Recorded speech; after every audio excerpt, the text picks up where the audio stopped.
Welcome to this episode of A Facilitator's Journey. Today I am joined by Faris Aranki.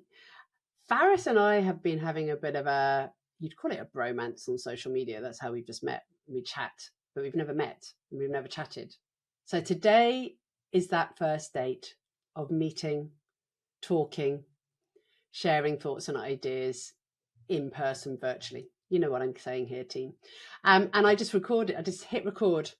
And you're going to hear everything, warts and all, and I'm just going to leave it all in so you can have a bit of a giggle. So enjoy this episode, grab a cup of tea, tune in your ears, and join me on the pink chair. Also, so you know, I will record an intro and an outro without you. Yeah, okay, makes sense. You know what I mean. Talking about your sponsors and all the people who actually... I don't have any sponsors. Well, makes them up. Old psychological trick. Makes them up. It makes your podcast sound more grandiose. I don't know. Or, you know, give some love back to the community, right? Just pick someone each podcast randomly. Yeah. So, you know, we'd kindly like to thank...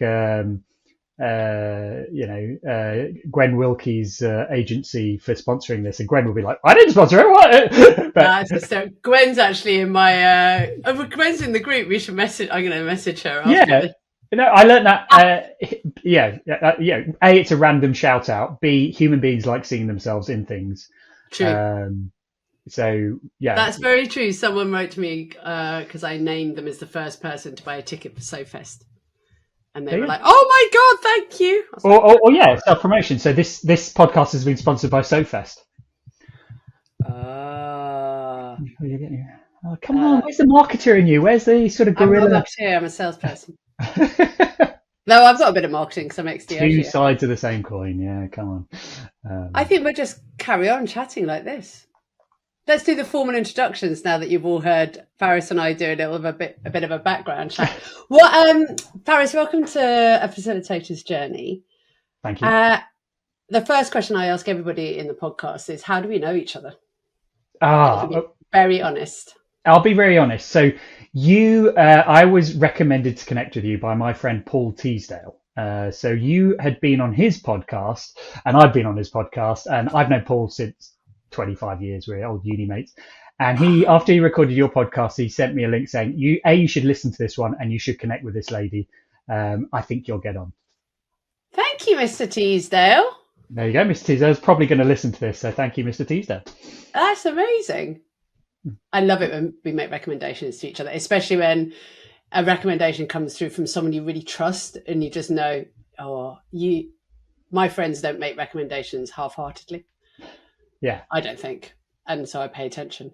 Faris, tell us what you do, the name of your business, and how to pronounce it. Yeah, so I have a company with a Japanese name. You can see a pillow in the background. It is called Shiatego or Shiatego, and it is the Japanese word for a sharpening stone. So with knives and things that with an edge that go dull, you use a Shiatego to sharpen them.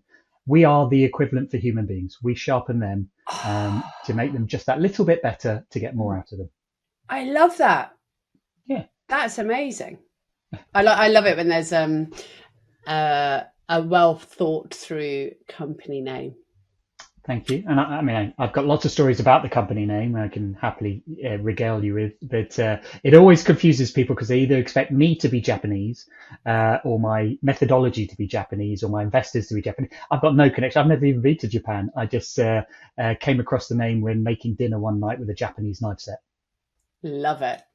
But that's sometimes what happens, isn't it? You get those epiphanies, those moments of, that's what I need to do for X, Y, Z, just when you're cooking. For me, it's running or cycling or swimming. It's when I'm doing a sport. Now, as I said in the intro, Faris and I haven't prepared for this conversation, so we're just going to riff and we're just going to see where it takes us. So Shiatego. Yeah. What do you do so people Yeah. can just play what you do in the world of facilitation and training? Yeah, when it comes to facilitation, so my background before this was I was a partner in a strategy consulting firm. I've been a strategy consultant for years. So, but what we offer is to make those strategic conversations more effective.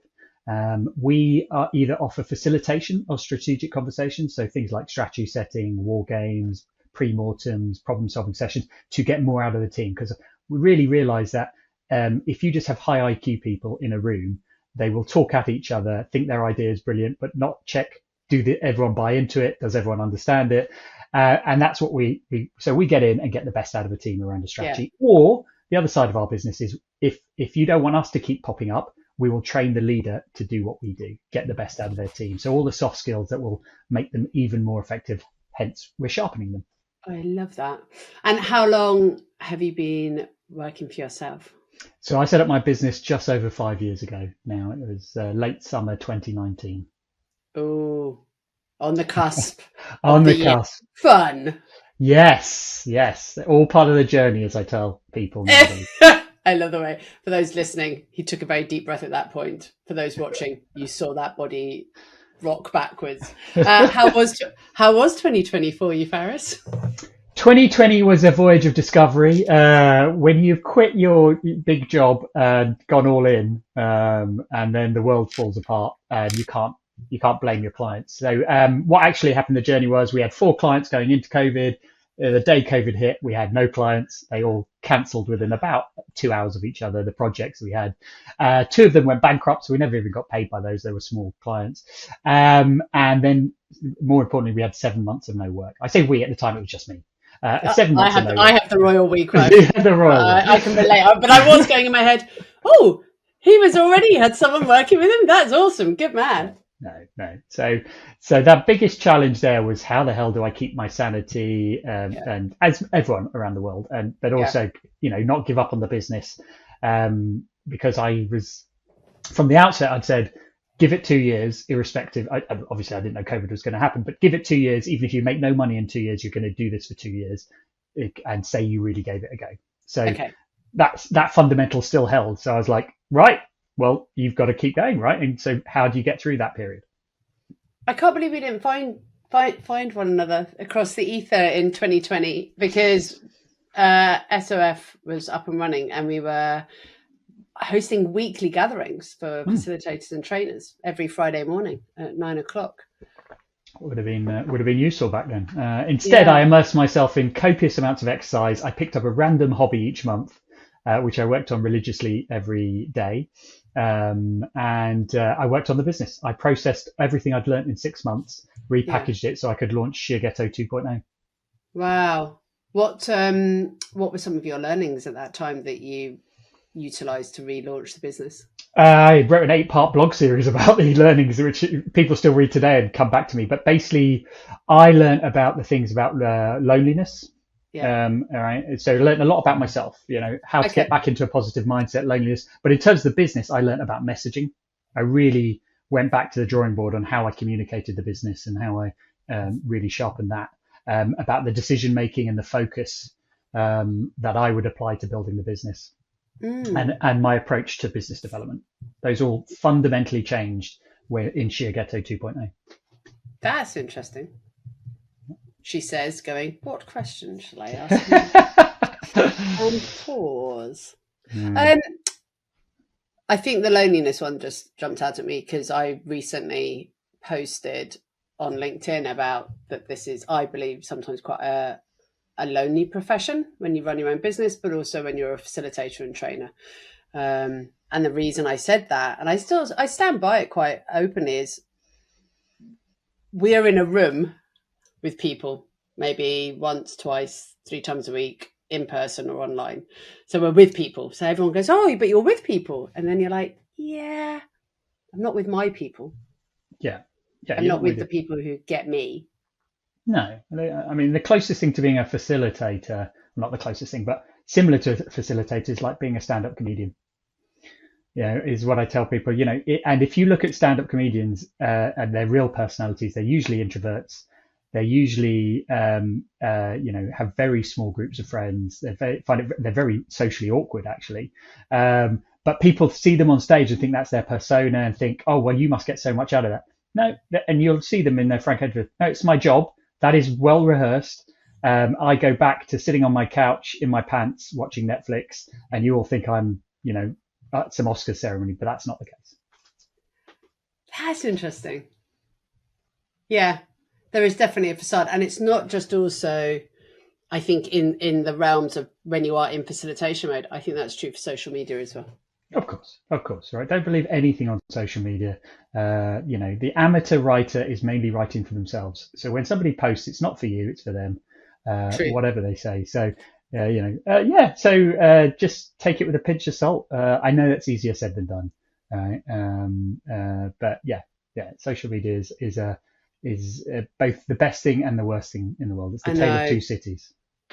It is a tale of two cities. Yeah. Sometimes I really love it, and I have a lot of fun on there, and I have great conversations. I've met awesome people. I get to share ideas, but currently, and we're recording this in early December, this will go out in 2025. I'm just in like a doom scrolling phase. That is not healthy. Like, it really is not helping this menopausal woman who's weirdly getting anxious every now and then, which is not her normal modus operandi, and then going, oh my god, everyone else is nailing it, everyone else is like, seems to be on the fly. But they're not do you know what social media is like? The eternal stag do. I say this because I once went on what felt like an eternal stag do. It was a week, and people were flying in at different times to just do 2 days. So what it meant is each of them had the best 2 days of their life. But if you were there for the whole week, like I was, they expected you to party all 7 days. Sorry, I'm putting myself in your shoes at this point.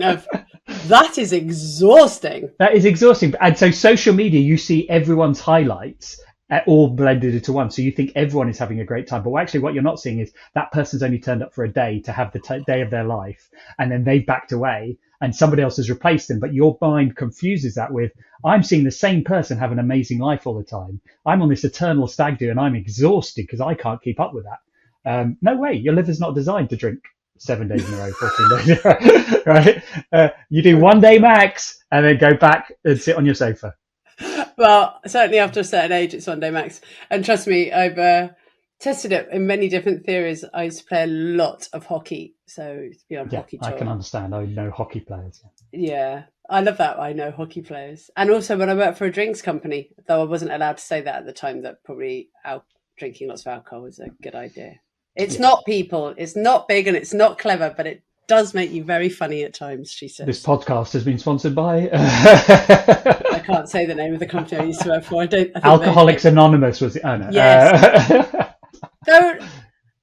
I have to say, just on drinking, I drink way less than I used to. Yeah, me too. I just don't enjoy it. Do you know what? I don't enjoy it. You realise it's not actually... If an alien came down to Earth and you gave them an alcoholic drink, they'd be like, this isn't actually tasty. It's, if we remember our 14, 15-year-old self when we first tried alcohol, we're like, ugh, why do adults drink this?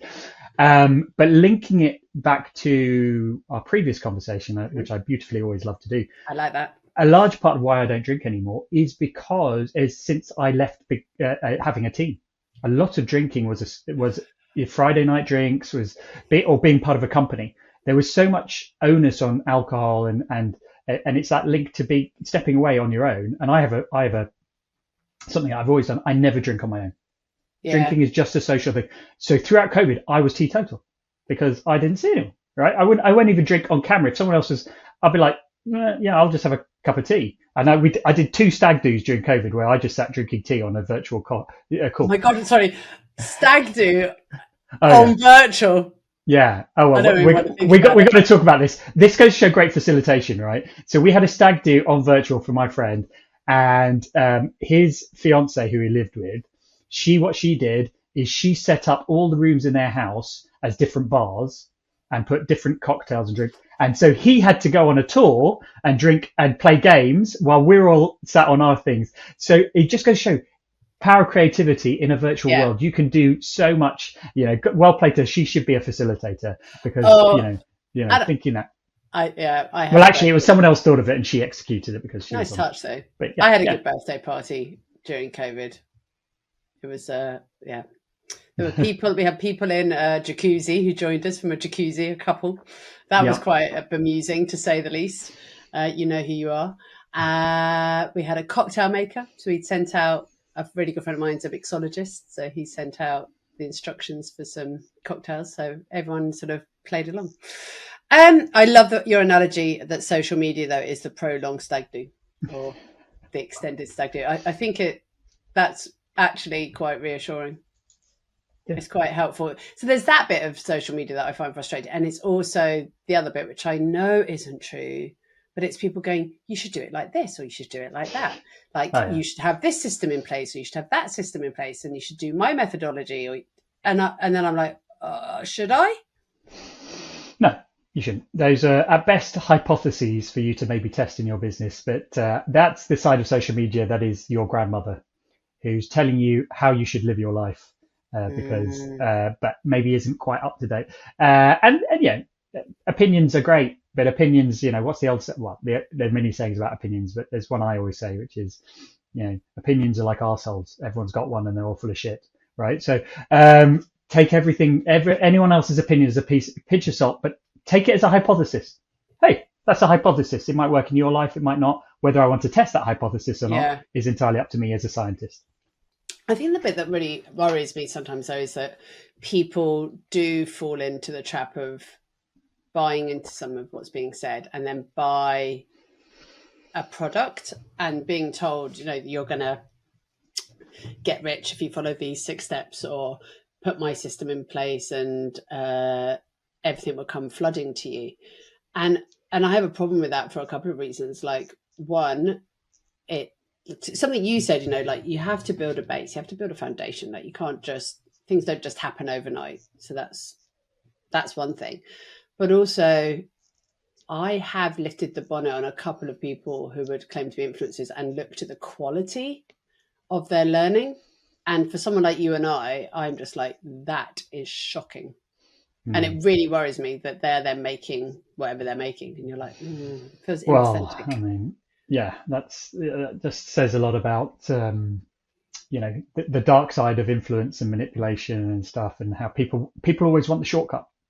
They don't want to do the hard work, and they want the shortcut. Tell me, so they will be massively influenced by anyone offering it. But as I always say, I was always taught. I did a brief stint in journalism. Never take one data point, right? Never take one source of a story. Always validate it. So even if you are going to go down that road of find 2 other people who make the same claim, and then that'll give you more confidence. If you can't find 2 other people, and I'm not saying on the same thread, I'm saying 2 other influencers who say, actually this technique is, then it's not, you don't have enough, don't publish it. The BBC wouldn't publish it as a story, any credible newspaper of one source. And that's what I always tell people, don't just, when you're strategic decision making, don't take the first thought, don't take only one person's opinion on it. I love this. So as we were talking, Faris was telling me what you used to do. So tell a bit more about what you did as a consultant and how that's influenced how you run your business. Yeah, so as a consultant, I was a big brain for hire, me and my teams, and often a very expensive big brain to hire. We were hired by big corporates. I particularly worked in oil and gas and energy. So companies you would have heard of paid us millions to develop a strategy. What should they do for the next 5 years? Should they build a nuclear power station in country X or country Y? Wow. Yeah, so you'd have to do all the economics, all the regulatory things, and deliver a report saying, hey, here's your magic answer.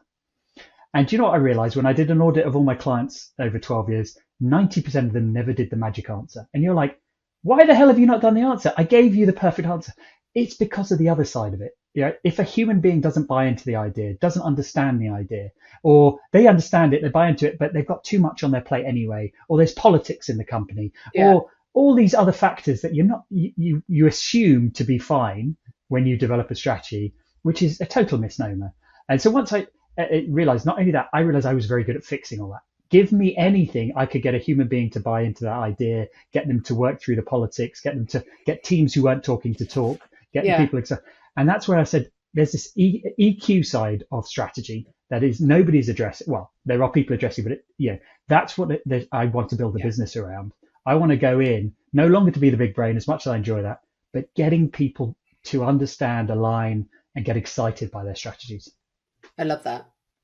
Oh, I love the idea the EQ is needed. I mean, it totally is. We know that, the emotional intelligence, because if you don't have it, then you just have, as you say, a document on a bit of paper, or you just have lots of big brains in a room not being able to make a decision or get to that point of either collaboration or action orientation. Yeah, and it goes the other way as well, Kirsty, right? You can have super gregarious people who all get on really well, but but they have a terrible idea, right? And True. In those cases, we go in and we flex to be the IQ. We go, actually, you are about to do groupthink because you all love each other too much and you haven't got a great idea, or you're about to make a decision based on no fact, right? So we're going to stop you and pause you from making a wrong decision, right? And actually, the methodology underpinning Shiatego is 3 components: IQ, right? So if you EQ, and FQ, which many people might not have heard of, which is focus quotient. Okay, and we say it's like a tripod, and there's always a wonky leg, right? So the third component, focus quotient, is you can have a great idea, you can have everyone on board, but if you do not set up your company to be focused on that idea, it is not going to take off. Right. And that's why you need these 3 components. And often that's the missing one, right? It is, but you're doing 100 strategy initiatives at the same time. No wonder your staff out there aren't delivering on all 100. So we're going to scale that back to 20. Yeah. And that's the single greatest thing we can do for you as your sharpening stone. So those are the 3 pillars we work on. And it's always, there's always one that's a bit, as I say, a tripod is wonkier, is not as solid as the other 2. So that's where we focus on first. Nice. I like that. Question about business as it stands in 2024, coming to the end of 2024. How has it been for you and your team this year? So it's been the toughest 12, 18 months. I say that with COVID, obviously that COVID period, but since the relaunch, it's been way tougher. Yeah. It seems that particularly the big clients aren't spending as much. More people are being made redundant. Just in the last 2 months, 2 of my main clients or 2 of my contacts at 2 of my main clients have been made redundant. Right. So people who would have signed off the contracts for next year. So all these things seem to be happening. And if you go up a level, I always say to people, you can focus on the micro, but what it just adds up to is it's a more difficult environment. Right. Yeah. So with that, as a strategist, I sort of did a couple of strategic things, which was one, I dived into smaller clients where I'd previously said no. So we had a policy of actually we'll do anything, right? If you just want us for a day, previously it might not have been fees we would have taken or it wasn't of interest, we'll do that, right? So we took on a lot more smaller clients, little bitty pieces of work to keep the team busy, to keep the revenues coming in. I mean, painful from an admin point of view. I won't lie to you. No small fish ever thinks they're a small fish. No. They want the same care and attention. And I started doing more of the delivery myself again, right? Keep costs low, that sort of thing. So because of that, I managed to keep revenues flat. Took on a bit more cost, obviously, with a lot more admin. But I take that as a win, that we basically have stood still throughout this difficult time. And I say that because I know a lot of people have gone down or have folded during that time. So that's how it's been for us. But that's it's part of business for me, right? Business is a roller coaster, the ups and the downs. So I do all that with a smile on my face. While I may get frustrated, I'm like, right, I'm learning, right? I'm developing. We're still in a fantastic place. And if it's the worst, it's a bit like going back to COVID. I often would reference during those times. My dad used to, my dad is a lovely guy, and I reference him a lot in a lot of stories I tell. But when I was a kid, I really wanted to play tennis. And my dad said, yeah, sure. And he knew what we were like. I was one of 4 kids. We'd all get into a hobby for about 2 weeks. But by that time, he'd bought all the equipment and he'd be like, oh, you're not going to carry on this hobby. So he said, if you want to learn tennis, son, here's my old wooden racket from the 60s. Okay. And he said, learn with that. And I was like, but Dad, all the kids have got graphite tennis rackets. He said, son, if you can learn to play with a wooden racket, just think by the time I buy you a graphite one, how great you'll be. Right. And it's the Okay. same. If you can start a business during COVID, just imagine how great your business will be by the time it's a regular economy. And that's what I say to people. So that's why I do a smile on my face. If I can keep the business going during these tough times, just think Yeah, how awesome we're going to be when people start spending the same amounts again. true. And I think there's a couple of things that go off for me as well as you're sharing that is I do wonder if there's a bit of right sizing going on in the industry. And that's a really mean thing. I feel mean saying that if people are listening going, Kirsty. And what I mean by that is post COVID, I think a lot of people were disillusioned with their corporate life and saw that this world external has become a thing. It certainly wasn't a thing when I left Diageo in 2008. People were like, what are you doing? Like, that's so what? I don't understand what you're doing. But now I think it's like very visible. Like you can set up your own business. You can be a freelancer. You could be a consultant. You could be a coach. And I think post COVID, there was a bit of a boom time because there was work that people wanted. And I think now with all the different conditions, market conditions that have arisen and are continuing to, I just wonder if there's a bit of right sizing. I agree. The market doesn't care about individuals, so it sorts itself out. That's the reality. I'm an Yeah. economist, right? Okay. But if we look at it through the lenses that and this is an insight into how I view the world, right? Go. I look at things through the lenses of IQ, EQ, and FQ. EQ is I sit at home. The emotional side takes the forefront, and I'm like, this is shit. God, why is nobody go? Why no breaks? That's fine. Get that out of your system, but pull out that nosedive sooner rather than later. Because the Yeah. IQ thing says, do you know what? As a business owner, this is a great time to suck up associates. The creme de la creme are looking for stuff. There is a flood of talent from the consulting firms. So all the strategy consulting firms have done redundancy programs. So there is a sudden influx of great people who I could suddenly tap up. Right? There's a great, everyone else is head down. This is the time to start conversations for next year with clients who might not be buying now, but they will Yeah. remember that you held their hand. So those two clients who I said got fired, if I can help place them or support them on their journey, how amazing is that going to be? Right. So Yeah. the IQ says this is a great time to stand out in the market, to, right size, get the right people in, forge connections. And also, if this career isn't right for you, because a lot of people, like you said, just think they can be a facilitator or think they can because they've been made redundant recently and it looks glamorous. A lot of people come to me and say, well, you seem to be making it work, right? I want to do what you're doing. And I'm like, buddy, you don't see all the hard work that goes behind this, right? So good, give it a go. This time in the market will show you it's not for you and actually will sort you out and clear you out of the marketplace. Yeah. So the IQ is saying actually the market will do the right things, as painful as the EQ part is. Yeah. And therefore, but then the FQ is like having the focus to carry on. Exactly. And it's the consistency. Is that right? How I would exactly. The FQ is the consistency. Do not stop and start. Do not, I say to people, if I'm not delivering on a day, then that's 8 hours of business development, even in this market. Right? That is that FQ. That's what I was taught. That's how I see it. It's, if you've got a goal, keep going for your goal. God, I'm loving this conversation. Do you ever find like the right person walks into your energy space at the right time? No. Yes, of course I do. But honestly, Faris, this is like, I'm always very honest on the podcast. So yesterday afternoon, I had a coaching session with my finance coach. And I feel like I need to do an episode just on my finances and be very transparent with people. Yeah, do it. And she pointed out to me that, and I won't say it correctly, but I think you'll all get the gist. Whilst we turned over last year 400k, I managed to overspend on the dividends because of all the costs. And that's not a good place, team. She also pointed out she thought I was about to do that again this year, though I don't think I am, and we haven't got the final costs in. Anyway, it sent me down a bit of a spiral. And the reason it sent me down a big spiral is a few things went through my head, Faris, if I can be frank with you. Yep. One, I'm reapplying for a mortgage in 18 months' time. Will the mortgage company have an absolute hissy fit at me? Potentially. Two, I am, the other thought, emotional one, I'm shit. How rubbish am I? How could I get to this point? Three, I'm never going to be able to make this work.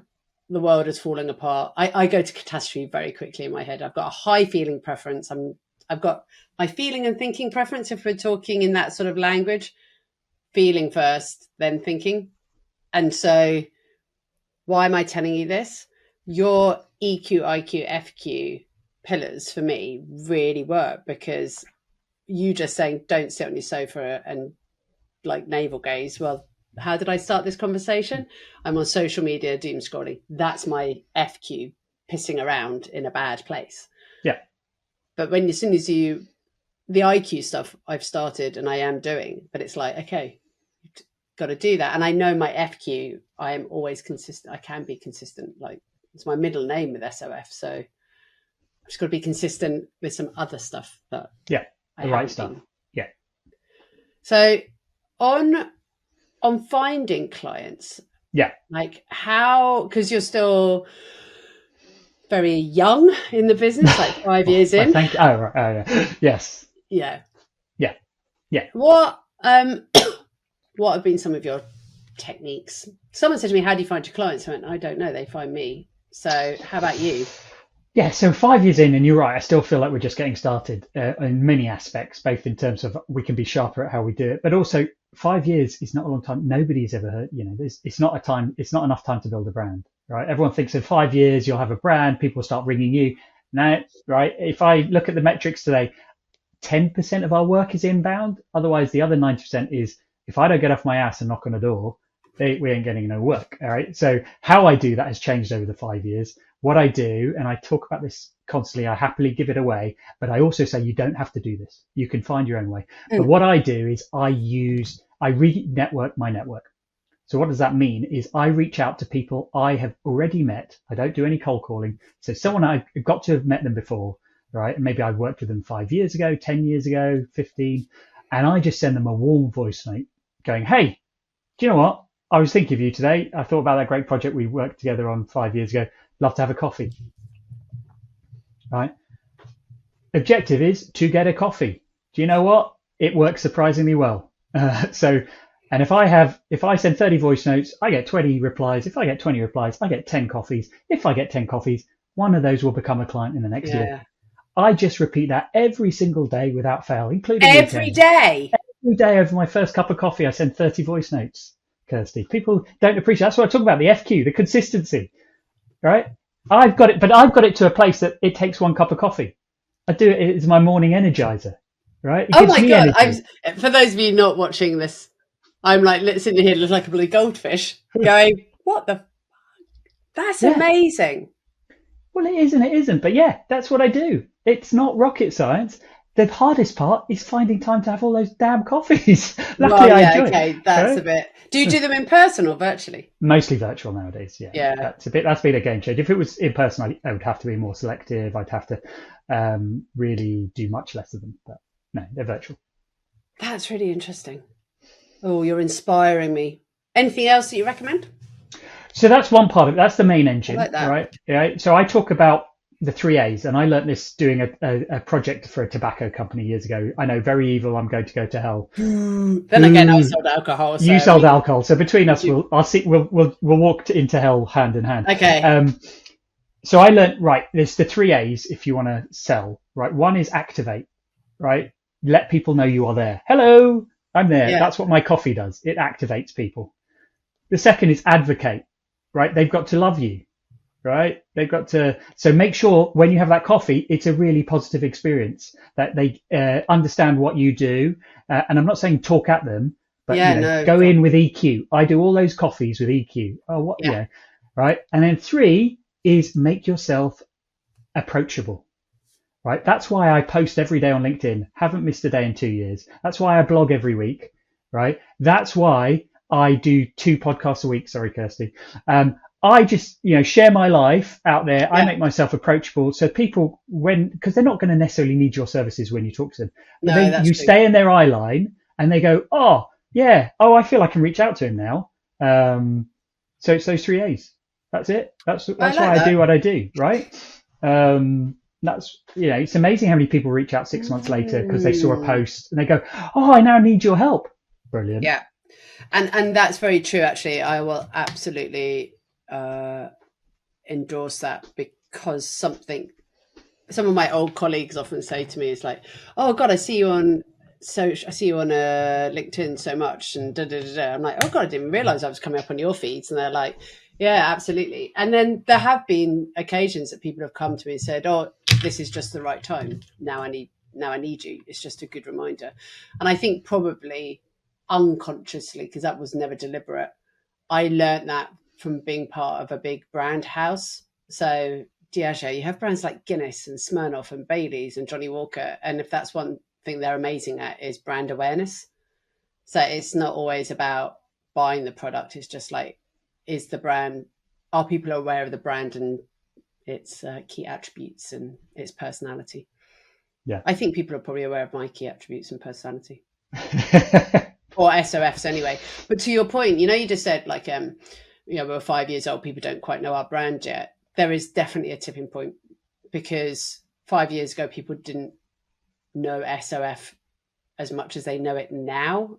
To the extent I went to an entrepreneur's camp last summer, and I was sharing a tent with a couple of girls, and it was only on the last day we were sort of saying what we all did, and I was like, oh yeah, I've got a small business called School of Facilitation, and literally this girl went, oh, you've got that really cool branding, haven't you? It's like an S, and the O is like a color, and then the F, and I just went, yes.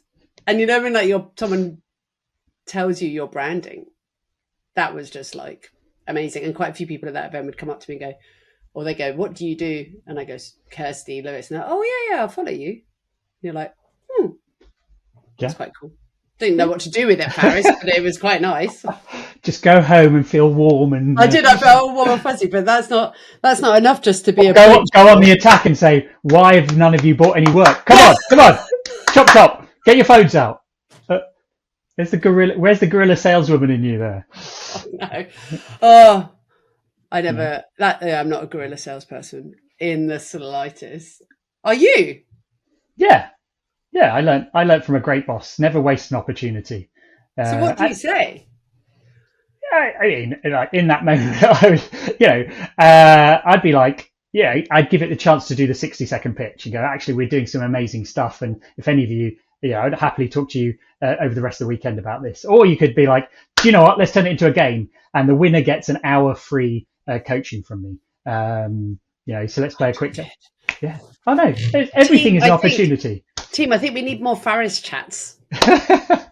So like last year, no, what is it? 2 years ago, I was in a trademark battle. It cost me 25 grand, right? All to end up with the trademark I already had. Right. Big corporates do that. They swap you in legal fees and blah, blah.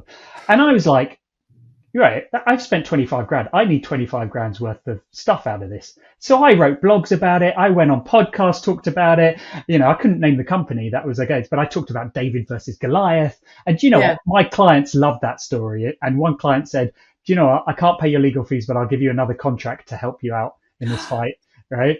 So any bad thing that happens to you, turn it on its head. How can I use this? Right. How can I, let's turn this into a marketing opportunity. Let's go and, get that value back.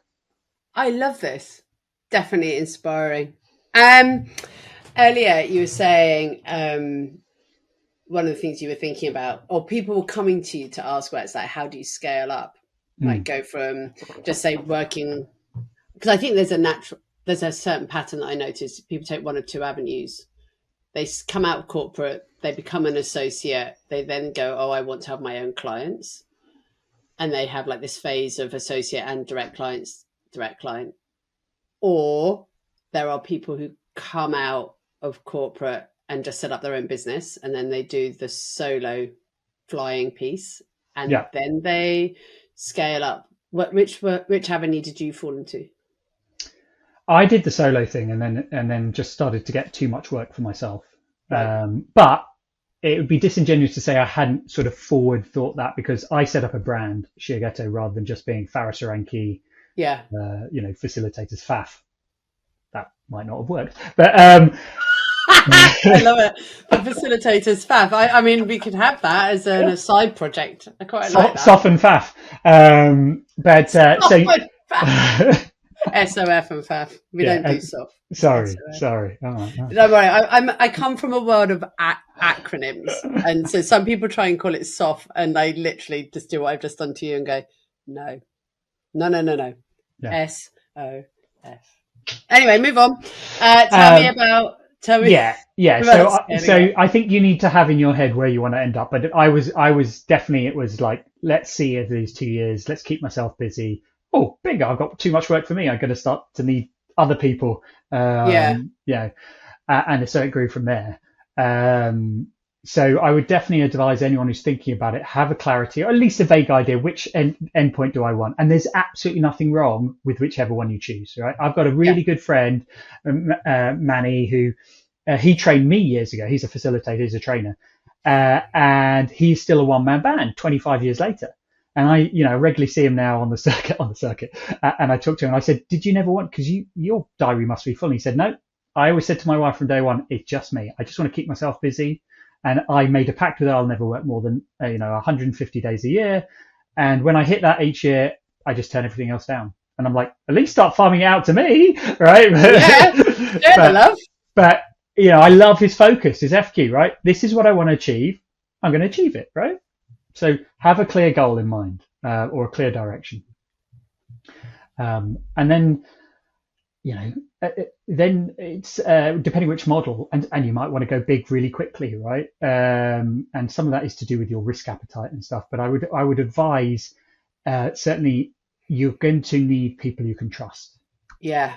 Yeah. Whatever, if you're going big in the early days, you need people you trust. So the best place, and I think most people know this naturally, is not to put up a job advert, not to just bring on board the first person you met at a networking event who you had a nice chat over a glass of wine, right? Go back to your networks of the people who you worked best with in years. See if they're freelance now. See if you might be able to tempt them across, because they are going to be your safe bets. Yeah.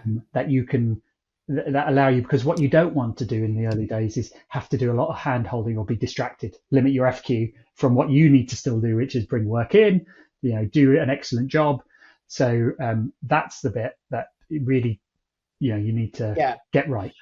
I'll tell you what you made me think of is when you said, like, don't bring on the person you had a nice drink with at a networking event. It reminds me of university. For those of you who've been to university, there's a bit of a standing joke, or in my generation, that Freshers Week is the first week and you meet all these people and you're suddenly going to be really great friends with them. You party with them and then you're like, oh my God, you're the last person I want to talk to. Is it similar? Yeah, don't do a Freshers Week hire, basically, yeah. Call it the Freshers Week hire. Was that a Freshers Week hire? Yeah. For sure. But it does make me laugh now, because I meet a lot of people. I still do a lot of networking.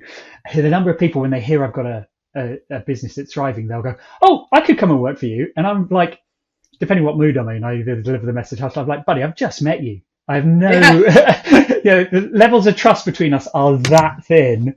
If I'm feeling harsh, I'll be like, let's be honest. So while I admire that you'd like to work for me, and maybe in the future that might happen, I'm not going to be taking you on board right now. But people, so I'm in a lot of WhatsApp groups, and about 3 actually, and this is often a question like, how do I find work? And people say, go and talk to these different companies. And I'm like, yes, but it's how you approach them. So approach with like curiosity, approach with your CV, approach and be ready that there is nothing. And it's like, you need to be ready to nurture those like connections in the first place. They don't just, it's very rare that I think you can knock on a business's door and they'll open it and go, come in, come hang out. Let's next to never. Yeah. Treat fine. If you are a freelance facilitator out there, treat it as though finding a job, right? It's the same. Yeah. Go, if there is someone, say you wanted to work with me or Kirsty and we didn't know you, yes, introduce yourself, come across us, but as soon as possible, try and demonstrate your abilities. So invite us to come and watch you in action, right? Come and join our sessions and show us how great a contributor, and either during the session, stick your hand up, get fully involved, or afterwards, give us little bits of feedback to show you observed and the things you picked up. That's a good one. Right. So it doesn't just go, oh, I really like what you're doing. I'm a facilitator. Take it for granted. I know what I'm doing. start demonstrating your capabilities in that arena in a way. And it could be send a podcast that you've been on, right? Yeah. Send a little clip. Nice. I had a guy last week and I really admired him. He exactly that. He came to me and said, I would love to work for you. And I said to him, yeah, I don't know any, I said what I said to the next day in my inbox, he sent me a 10-minute YouTube video of him facilitating to me why he should be part of the company. And I was like, do you know, I love that. I love, you're still not getting the job just off this, but you know, I love the fact that you've taken on my feedback and you are like, okay, you want to see how good a facilitator I am? Here you go. Let me show you. Yeah. And I made that effort. Yeah, that's cool. I like that a lot, actually. Good effort. What else, just as we come towards the end of this convo, but is there anything else that's bubbling around in topics of conversations at this time that you've heard?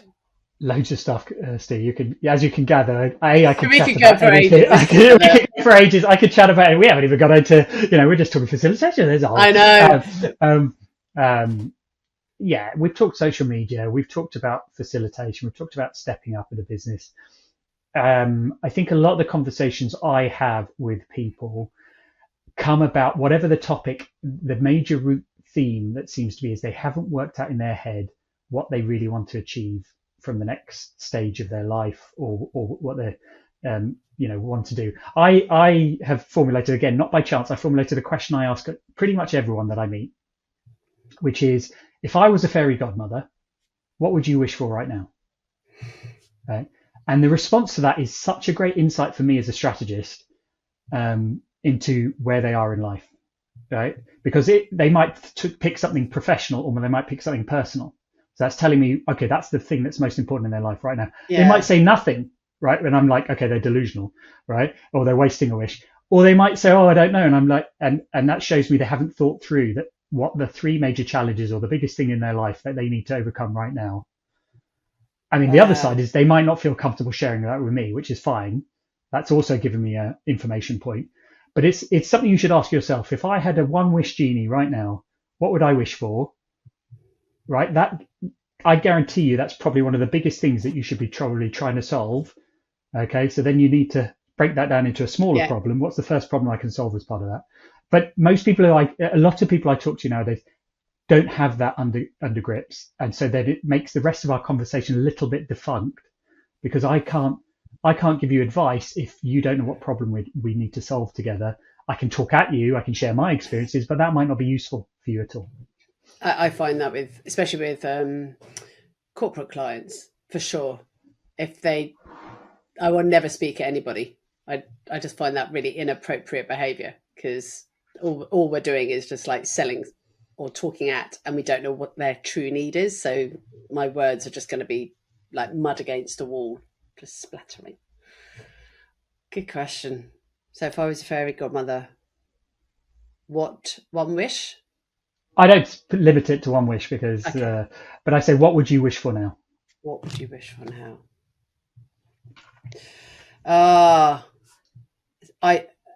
I've said this to a lot of guests recently. We could carry on chatting all day, and I don't do a podcast over an hour, and we could easily go over an hour. And also, my name isn't any of those American blokes that do 3 hour. I'm not a Tim Ferriss. I don't. How do people listen to those podcasts? By the way, I don't have too self-indulgent. No, I was talking to a friend the other day about, isn't it weird with a podcast? So with me, if I'm halfway through a podcast and I press pause, 95% of the time I won't go back to it. I hear you. Whereas if you did, you wouldn't do the same with a book. You put pause for the night, you come back. Isn't it strange with podcasts? It just goes to show that the diminishing returns, you know, and also that's how interchangeable they are. Yeah, my long podcast, probably about an hour and 20, and I listen. It's a high performance podcast, and I listen to it when I'm running. Trouble is though, sometimes there's some real gems, and I have to get home and get a notebook out and go back over the podcast because I want to write notes. I do write notes. If something really strikes me, I will write notes on it, whether it's a book or a podcast. Yeah. Okay, we're going to do the quick fire questions. Okay. I have 4 questions that I ask everybody. 4. What advice would you give to someone starting out as a facilitator? Be more curious, have more conversations. Nice. Okay, what book do you recommend or podcast? A book, one of my favorite books that I instruct me a lot about how humans think is Thinking Fast, Thinking Slow. I found that really hard to get It's very into. hard to do thing, and so just put it into Chat GPT, get the condensed version. Oh, But it okay. once you realize that, and this is where I don't want to get into technicalities, but yeah, it will really help you think how to crack through to another human being and Really? break up their systemic thinking. I've got it on the bookshelf behind me, and I opened it, and it's in a particular font size, which is quite small Amazing. and very dense. And my brain had a little meltdown. I need to go. I'll go back to it. Yeah, Any they could improve how they print it, but that's what happens when a Nobel Prize economist writes a book. That's a good reminder. Any podcasts that you really like as well? I'm going to be. I'm the kind of person that likes a variety. So because I think there's a diminishing returns, as good as any one podcast is. So unless they're varying their guests, I like hopping around. But so I've always like listening to about 3-4 episodes of one person before moving on. But yourself, I like Adam Grant. I like. I listen, I recommend listen to 3 or 4 of Bill Gates's podcasts. And so I would advocate that to most people. Hop around. Okay. 3 or 4 episodes is all you need. That way you can get a much flavour, and you might stumble across one you really love. True. And come back to SOF. And come back to SOF. Always come back to it. No, I'm joking. Who do you follow in social media land that you think others should too? Apart from yourself, who do I follow? That is prolific. I love. I don't really know. I'm not gonna. Yeah, I'm gonna take a pass on it. I've realised it as a question. Some people just go like last week. I don't really follow anyone. I just sort of just keep an eye on it. Like there's no one I wake up and I go, I must see their post. Yeah. What have they said today? Yes. Do you know what? And again, this shows my mindset. That's why I actually admire TikTok. Oh, because the TikTok algorithm, it's not about you follow these X people, so we'll show you these X people. These are the proven best posts to look at right now. And I'd rather, as brutal as it is to my friends or people I follow, I'd rather have the best 10 ideas that day than the 10 that just happen to come from my friends or the people I follow. Right? I'm not on TikTok. Yeah. Are you on TikTok for your business? No, not for my business. I have an account that I used to observe until I realized it was a time vacuum. But no, I do all my business stuff on LinkedIn. Nice. Final question. How have you invested in yourself or your business to support you in moving forward? Oh, you should always keep investing, right? Go chase new conversations, new ideas. I love going to other people's workshops, right? As a facilitator, I love sitting in the audience, seeing what they do. I go, God, I've never done that before. Or even if you're super arrogant, at least you go, yeah, I'm way better than this guy or this woman. But go with an open, inquisitive. You will learn at least one thing that you're not doing right now that you're like, damn it, I'm going to steal that. I mean, can I just say, as someone who trains other facilitators and trainers, that is one of my greatest fears, that people sit there and judge and go, no, she's got nothing to talk about. What the fuck's that? She calls herself facilitation. What?